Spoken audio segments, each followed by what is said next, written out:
Having people realize that light is as fundamental as food, water, and shelter is actually, I've found, quite a challenge.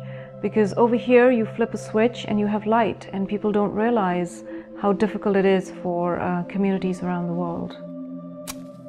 The mission of 1 Million Lights is to distribute 1 million solar lights to families who live without electricity and replacing kerosene lamps.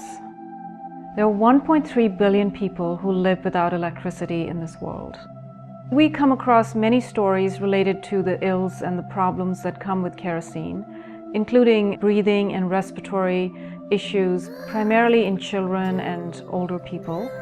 Houses get burned down, people get burns. Many families spend almost half their income on purchasing kerosene.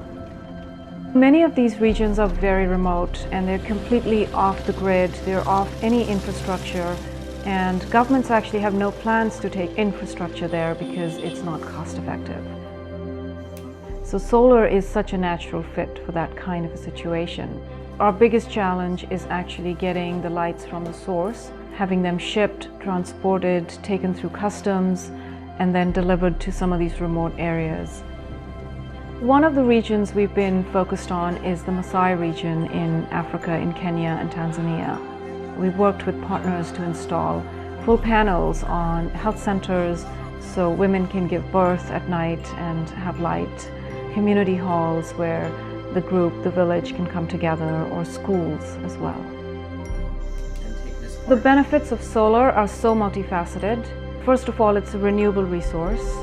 It's clean, it's healthy, and it replaces kerosene, which is toxic. And having good lighting, it brightens up your whole life.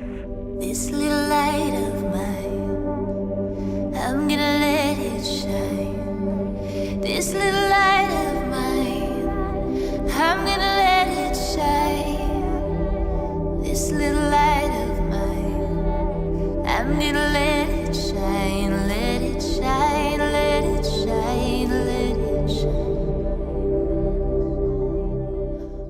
There's one story that really touched me of a young girl who wrote that as she got into high school, the education became really difficult for her. If she had not had the solar light, she would have given up her education.